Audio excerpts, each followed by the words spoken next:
Viceministro, entonces el anuncio de que el MEF está preparando un decreto o una norma para garantizar que las compras a las MIPYMES serán del 40%, al parecer no tendría mucha necesidad porque en la práctica se estaría cumpliendo. Bueno, esa es mi opinión en términos de los resultados. Efectivamente, el sector de la micro y pequeña empresa está dando grandes avances, está incorporando en su gestión y en su actividad productiva y de servicios elementos de calidad que hacen que sean muy competitivos. Viceministro, ¿usted cree o sugeriría al siguiente régimen que se incorpora el 28 de julio acelerar este tema de las compras públicas a través del sistema electrónico? Lo que yo sugeriría es que esta propuesta que tiene el Banco de la Nación con la Federación de Cajas Municipales se implemente y entonces hay un mecanismo por el cual se haga el factoring de las de las compras públicas y se evite que los administrativos del sector público sean quienes paguen o retengan el pago de las facturas que muchas veces se critica. Yo creo que el impacto del factoring o de este mecanismo que viene diseñando el Banco de la Nación con las cajas municipales va a ser fundamentalmente en bajar esta percepción de corrupción o de demoras o de mala atención que hay de parte de los administrativos que pagan o que hacen las compras, ¿no? Los logísticos. Hablemos un poco ahora de los proveedores, viceministro, es decir, de los productores.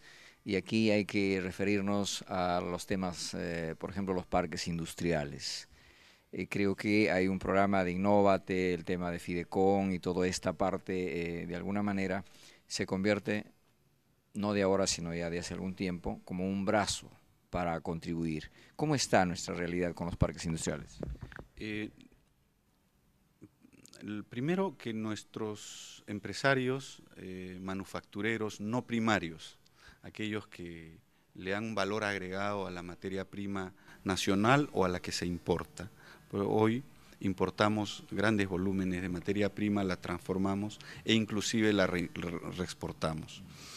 El número de contribuyentes activos ha pasado de julio del 2006, que eran 121.000, a abril del 2011 a 165.000 contribuyentes. ¿Esto qué quiere decir? Que tenemos 45.000 empresas manufactureras nuevas que son contribuyentes activos con sus impuestos ante la SUNAT. Si queremos dimensionar, esto es 3 veces el emporio comercial de Gamarra de la actualidad, en número de empresarios. Y este crecimiento es fundamentalmente en el interior del país, de la mano de la agroindustria, de la mano de la minería y de todas las otras actividades que se dinamizan en nuestro país. Y entonces surgen una serie de empresas productoras que se hacen en las viviendas y surge la necesidad de crear espacios para que éstas se desarrollen como parques industriales. Entonces, el Congreso de la República del 2006 al 2011 ha creado 8 parques industriales por ley, pero desde aquí del Ministerio se ha promovido una ley marco de parques industriales y se ha reglamentado esta ley permitiendo que los gobiernos regionales y los gobiernos locales, provincial o distrital, con total autonomía, puedan, en base al conocimiento de la realidad de su entorno, de sus empresas, destinar áreas para que se desarrolle la actividad productiva creando parques industriales. Y a eso, el año 2007, se le añadió una ley, que es la ley Procompite, donde se autoriza que el 10% del total del presupuesto de un gobierno subnacional se pueda destinar a financiar actividades de competitividad de las empresas de su entorno.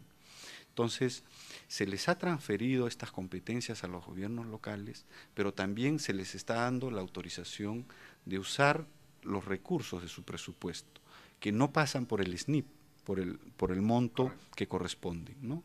Entonces, tenemos recursos en las regiones y también tenemos instrumentos para impulsar el desarrollo y la competitividad de las empresas. Ahora, pero ahí, viceministro, largo camino por recorrer, porque hemos entrevistado, por ejemplo, al caso del Parque Industrial de Chimbote, donde tuvieron el respaldo en el proceso electoral municipal y regional y hoy no los reciben. Tenemos el caso de Yurimaguas, el caso de Huánuco, el caso del Valor en Amazonas. O sea, nos han comentado de que van a las regiones. O sea, no es un tema de acá del despacho, es un tema de que las regiones se tendrá que trabajar más seguramente con las gerencias que asumen esta competencia.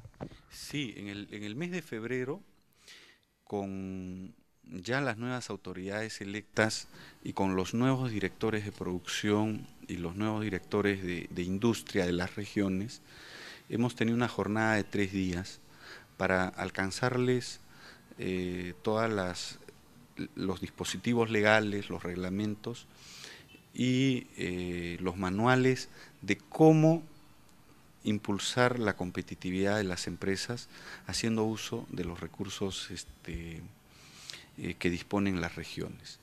Hablar de 10% del presupuesto de los gobiernos regionales, que tienen más de 2/3 del presupuesto total del país, es realmente una cantidad que llega más o menos a los 4.000 millones de soles que los gobiernos subnacionales pueden destinar a temas de competitividad. Ahora, yo lo tengo claro que también parte hay responsabilidad en el sector de los empresarios, de la micro y pequeña empresa, también lo entiendo eso, ¿no? Porque hay que tener las formas y los instrumentos para poder a veces hacer la gestión. Entonces hay una tarea allí. Y ahí quiero consultarle el tema del CODEMIPE, porque se formaron los CODEMIPES y los COREMIPES. Un poco para cerrar el tema de parques industriales y participación de los empresarios, realmente se requieren líderes empresariales que conozcan un poco las normas, los dispositivos y vayan hacia los presupuestos participativos que convocan los gobiernos locales y los gobiernos regionales. Una realidad, por ejemplo, la de Gamarra. Gamarra es un emporio que se empieza a dinamizar a partir de la década de los 70 y hoy abarca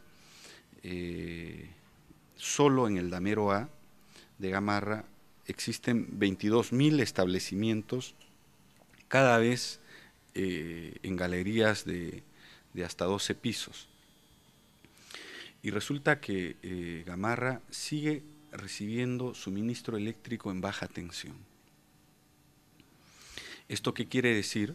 Que los empresarios que están instalados en el Damero A de Gamarra pagan 48% más por el suministro de la energía eléctrica que cualquier industria que recibe energía en tensión media.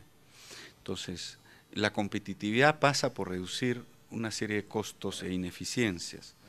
Y lo único que pide Luz del Sur, que no se niega a hacer el proyecto, es que de las 143 galerías que existen en el Damero A, 40 presenten su solicitud con requisitos mínimos, que son 3, que ahí se los muestro, y entonces ellos ingresan a hacer la obra.